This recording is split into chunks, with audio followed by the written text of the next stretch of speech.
Hello everyone, this is Venom, and we are back with another Destiny 2 build video. Today we're doing a prismatic build for the Warlock. Today we're making a minion build. We're going to be making a build that's going to summon a bunch of different kinds of minions. Not just a bunch of minions, but a bunch of different kinds that are basically going to do all the work for us. In fact, I actually perfected this build a little bit, having done the potential exotic showcase for all the different exotic armors. If you don't know, for prismatic, we're going to be getting an exotic class item that will take exotic perks from different armor pieces and combine them.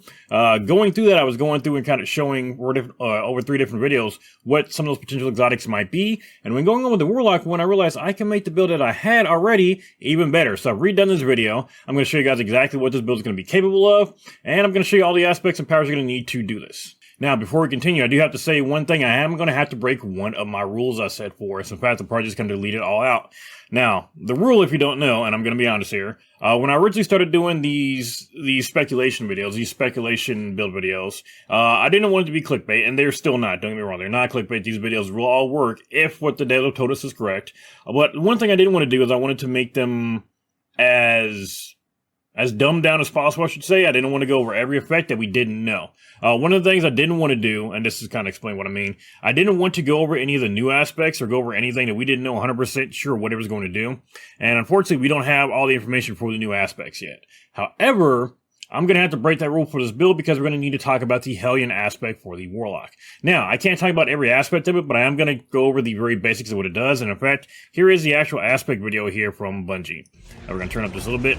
You can see when you use your class ability, just like with Void and just like with Arc, you actually get yourself a little solar buddy. Now it looks like that solar buddy goes out and actually shoots over towards different targets when you fire at them. So that is what we're going to be basing this off of. Is basically going to be attacking enemies. Now, we don't know what all it does, but we do know that it clearly attacks enemies, and that's all it's going to matter for this build. So, for that reason, we're going to be going over this build. Only talking about the Hellion build is that it attacks enemies. So that's all we got to worry about. Let's go ahead and go over the rest of the build. So first off, we've already gone over the Hellion. That's going to be the first aspect we're going to be using. Second off, we're going to be using the Bleak Watcher for our second aspect. This is the aspect that we're allowed to create stasis turrets. Next up, for the grenade, we have got to use the Storm Grenade. We cannot use any other grenade. We cannot sub it out. We've got to use the Storm Grenade, and I'll go over why in just a little bit. Next up, you can use whichever melee you want. I would choose personally, if you're doing higher rank content, the Penumbral Blast. That will freeze targets in case you can't take them out quickly. Otherwise, I'd go ahead and use Arcane Needle just because you get the 3 different charges for it. You can take out lower enemies, lower strength enemies pretty quickly. Next up, for movement, use whatever movement you want to use. For your Rift, use Healing Rift because, again, Healing Rift is best Rift. And then finally, we want to use the Needle Storm Super. Okay? And I'm going to go over what all these do here in just a moment. Alright, we are back. My son demanded attention, so he is now with me. So he's going to help me do the rest of the video. Aren't you, little guy? Yeah, you are. Okay, so we already talked about the first aspect is going to be the Hellion. I can't show it on screen because we don't have access to it yet. But the second one is going to be the Bleak Watcher. It says, press and hold the grenade button to convert your grenade into a stasis turret that fires slowly, slowing projectiles at nearby targets. So, with Prismatic, we can use any grenade, hold it, and charge it, and when you throw it out, it's going to turn into a Bleak Watcher turret. So far, for our buddies, for our minions, we've got the Hellion. That is a solar minion. We've got the Bleak Watcher. That is going to be our stasis minion, okay? Next up, we're going to be using our Storm Grenade, and we're going to be using that in combination with the exotic Getaway Artist. That's right, we're going to be using the Getaway Artist with this build. It says, press Q, convert your Arc Grenade into an Arc Soul and become amplified. The Arc Soul functions as an autonomous turret. That's right, our third minion is going to be an Arc Soul. That's how we're going to be getting it, by using the Getaway Artist. I actually thought about this while making the video, going over the different potential exotic effects we have for our class items. The Getaway Artist should be able to be used with Prismatic by itself. Now, we can't combine it as it is, but we can use a Getaway Artist by itself. Now, for some reason, the Getaway Artist effect, if we get like Spirit of the Getaway Artist, and it's one of the effects we can get that will let us turn our Arc Soul into a turret on any class, that's even better. We can then further expand upon the build. However, as of right now, we can use a Getaway Artist as is with an Arc Grenade to make ourselves an Arc Soul. So that's 3. I can't go back and record it right now because I don't have time, but I do want to go ahead and say this.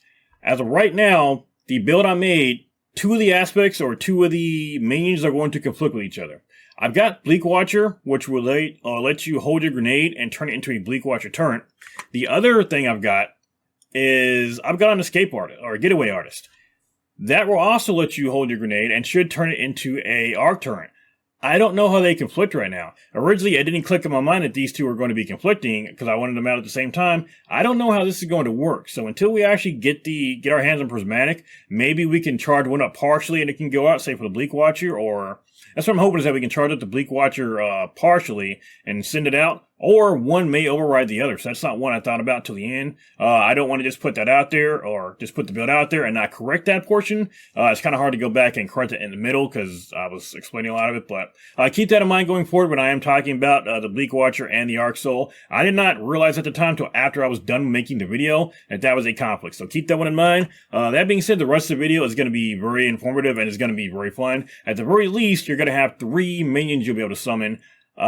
Potentially 4, but it's going to depend on how these two aspects interact. You should be able to use Getaway Artist with Prismatic and the Bleak Watcher aspect, but I don't know if Bungie's thought about that, or if they have, how they fix that interaction, if they fixed it at all. So, unfortunately, we're going to find out when Final Shape comes out. But until then, please sit back, relax, and enjoy the build video. I call this one the Groove build because of all the minions you get. Yeah, I know, it's kind of cheesy, but there it is. Next up, for our melee, like I said, if you're doing higher end content, use Penumbral Blast. If you're doing lower end content, go ahead and use the Arcane Needle. For your jump, use whatever jump you want for the situation, and then for the Rift, go ahead and use yourself a Healing Rift. Now, this part is going to be very important. I'm going to mention it before I go to Fragments because this part's very important. You're going to want to use weapons that have Hatchling on it. That's right, you want Hatchling on all your weapons if possible, for your primary and for your heavy. That way you have the 4th minion. The 4th minion you're going to be able to summon, the Hatchlings. So your Hatchlings will turn into Threadlings when you get precision kills. Yeah, little guys, yeah, that's right. He approves of this build. So this is going to get you your 4th minion type, the Hatchlings. Now I did try to find a way to get Child of the Old Gods in there, but unfortunately there's just no way to do it. We don't have the Child of the Old Gods Child of the Old Gods aspect for Prismatic, and unfortunately there's no exotics that just kind of activate that by itself. Alright, now next up for our fragments, we're going to have the following fragments on our build. First off, the Faceted Balance. This is rapidly defeating targets with light damage grants melee energy. Rapidly defeating targets with dark damage grants grenade energy. Because we're not going to have Feed the Beast available for us because we have all of our aspects taken, we need to make sure we're doing dark damage, which we will be doing thanks to Strand and using things that have Hatchling on it to get our grenade energy back a little bit quicker. So, it is even more important to be using weapons that have Hatchling on it, which are typically going to be stranded weapons. So, that's going to get us back our grenade a little bit quicker, and of course, any light damage you have to do will also get us back our melee quicker. Next up, we got the Facet of Purpose. It says picking up an orb of power grants either Amplified, Restoration, Frost Armor, Woven Mill, or Overshield based on the damage type of your equipped super. We will be using the Strand Super, so we are going to be getting Woven Mill, which is going to increase our defenses. So not only will we be taking out a lot of enemies with our minions basically being able to just stand there and chill, we're also going to have an Overshield for quite a bit of the time as well. Next up, we got the Facet of Justice, and this is one that I really cannot wait to use. It says, while transcendent your ability, final blows explode. This is going to be a reason to use the Strand melee because you get 3 charges, and all those are going to cause enemies to explode when you kill with them. So all your abilities will cause enemies to explode. Now, granted, your grades technically are going to cause that anyway, but I have a feeling that Facet of Justice is going to be that much better because everything we do is going to be causing enemies to explode. I mean, think about it. All of our different minions are abilities, and each one of those, imagine them causing enemies to explode. It's going to be explosions all over the place. I cannot wait to try this one out. Next up, we have the Facet of Dominance. Now, for Transcendent Warlocks, your special grenade is going to be a combination Void Stasis grenade. So, this is going to be perfect for you because it says your Void grenades weaken and Arc grenades jolt targets. So, your Transcendent grenade is going to weaken enemies, and then your regular Storm grenade, if you don't turn it into a turret, is going to jolt targets instead. So, this is going to work perfectly for your build. And then finally, we have the Facet of Dawn. It says, powered melee hits against targets make you radiant. Powered melee final blows make both you and nearby allies radiant. Simple way to make yourself radiant. It's going to be good for most builds, especially melee builds, but a very simple way to make yourself radiant and your allies radiant as well. And as of right now, we should be able to put 5 fragments on. Now, if we can't, then we'll go ahead and drop the Facet of Dawn. But if you can, we're going to go ahead and leave it. So right now, from what we can tell, we're going to have at least 5 facets we're able to use. Now, as far as your stats goes, go ahead and get your resilience up because we want to do that for most builds. Then get your discipline up. Now, I say get your discipline up over your melee because you're going to really need to get your grenade energy back quicker because your Bleak Watcher and your arc buddies are basically going to be running off the same thing and you only have 1 charge of that. So, you want to make sure you can get your grenades back as quick as possible. And since we don't have Feed the Beast available, having boosted stats for discipline is going to help along with the orbital power we're going to be getting later on. Now, after that, go ahead and put your stats into whatever you can. As you can see, whatever stats I got left over, I still put into mobility because you guys know I'm not right in the brain. Now, that being said, this is not the actual stat spread I'm going to be having. This is just what I've got right now. I'm not going to be making armor sets until we actually have the full builds available to us in final shape. Because as of right now, we don't know if any of the facets are going to give us negative or minus stats right now. So I can go ahead and I can guess at some things, but I don't want to do that quite right now. But that'll be the stat spread. Resilience, discipline, and then whatever else you want to put in there. I'd say probably go ahead and do recovery because that is your warlock class stat. Next up, for our mods, let's start with the helmet. We're going to have the usual on here. We're going to have a copy of Heavy Ammo Finder and a copy of Heavy Ammo Scout if we're in a team, or 2 copies of Heavy Ammo Finder if we are by ourselves. We're going to be getting most of our hatchlings from our heavy and our main or our primary weapon, so we want to make sure we have ammo for those at all times, and it's going to be easier to do so with a heavy weapon. It'll be quicker to get those kills. And of course, having a copy of Harmonic Siphon on, which should be running off of what your super is going to help you get Orbs of Power. Next up for the arms, we're going to have on a copy of Grenade Kickstart. We're going to be using this because, again, we want to get our grenade energy back as quick as possible because it's basically running double duty for us. It's running our Bleak Archers, and it's going to be running our Arc Buddy. Not to mention, it's actually going to be able to function as an Arc Grenade, too. So it's going to be running double duty, so we want to get that back as much as possible. We're going to have on a copy of Firepower to give us the power on grenade final blows. Our melees aren't typically going to give us too many kills, even if you use the strand one as a weaker one. I would go ahead and rely on getting the Orbs of Power from the grenade instead. And then to help out with your Bleak Watcher turns to get to those harder reach places, we're going to have on a copy of Fastball to increase your grenade throw distance.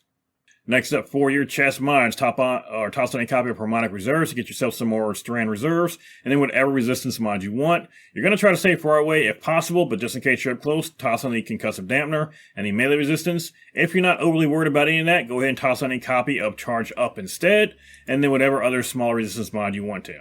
Next up for the legs, we will have on a copy of Recuperation like Gnome to give you energy back or health back on Orbital Power pickup, a copy of Absolution to give you energy for all your abilities on our pickup, and a copy of Stacks on Stacks. That's going to help you out with the Grenade Kickstart, and we're going to get more Orbs of Power or more Armor Charge every time we pick up one. So that'll give us 2 each time we pick up one. Then finally, for our class item, we will have on a copy of Powerful Attraction to bring Orbs of Power to us when we use our class ability. We're going to have a copy of Distribution to reduce all cooldowns when we use our class ability near targets. And then finally, a copy of Bomber, which will reduce our grenade cooldown when using your class ability, period. So if we use our class ability, we should be getting that grenade cooldown reduced, and then using it near enemies will cause it to reduce even further, along with the rest of our abilities as well. Alright, please don't mind the wardrobe change. I actually finished editing the video and got to the end and realized I hadn't actually recorded the ending to the video after I realized my oopsie with the Escape Art or Getaway Artist and the Bleak Watcher. So, as of right now, we still don't know how those are going to interact. We will find out when Final Shape comes out. At the very least, we will have at least three buddies out there. However, I will go ahead and probably change up the build depending on whether or not Bleak Watcher and Getaway Artist can work together. I actually have another build. Originally, I was going to work with just 3 buddies. Then I saw Getaway Artist. I was like, hey, I'll have 4, but then I forgot the conflict. So we'll see how that one works. But that's going to do it for today, guys. Thank you for coming by. Like the video if you like what you saw. Love it if you love what we're doing. And we will see you on the next video.